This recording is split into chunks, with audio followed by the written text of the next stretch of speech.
The fastest growing refugee crisis in the world is in Cox's Bazar, Bangladesh. The small fishing town is hosting around 860,000 Rohingya refugees, the majority of which arrived since August. Now, they fled from Rakhine State, a remote area in southwest Myanmar. Mass persecution and human rights violations have forced Rohingya Muslims into refugee camps.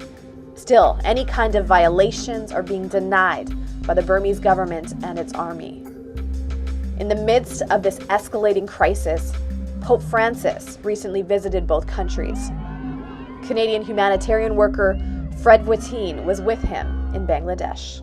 Well, it was a moment of hope for everyone involved. I mean, you had the Pope, you had the refugees, and then 4,000 people sitting together under a tent.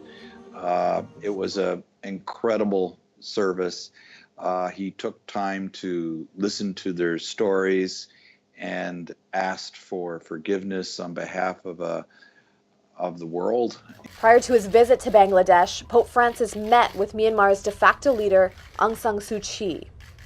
Though a Nobel Peace Prize laureate, she has been widely criticized for ignoring the existence and plight of the Rohingya people and denying that Burmese security forces are involved in any sort of ethnic cleansing. And we have to make sure that these allegations are based on solid evidence before we take action. On his visit, Pope Francis did not address the Rohingya by name.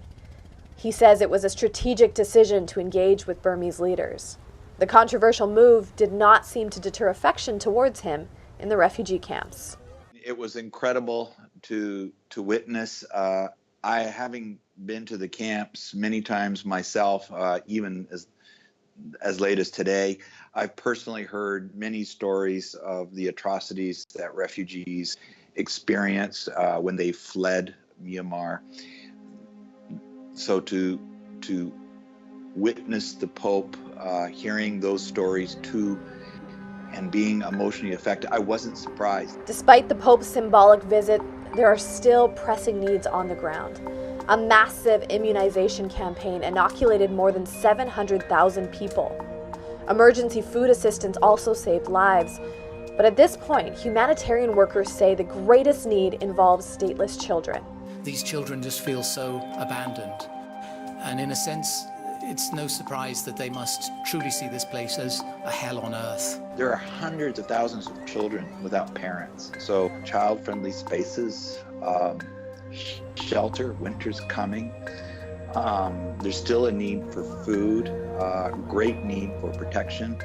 When you see the pictures on television, the refugees live in a very vulnerable space, and there's a huge need for child protection, for protection for women.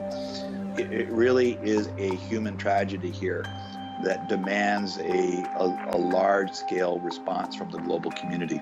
At least $340 million has been pledged by UN donor countries. That's more than $100 million short of what was asked for. Whatever the total, it's all towards a crisis that shows no signs of slowing down. For context, I'm Molly Thomas.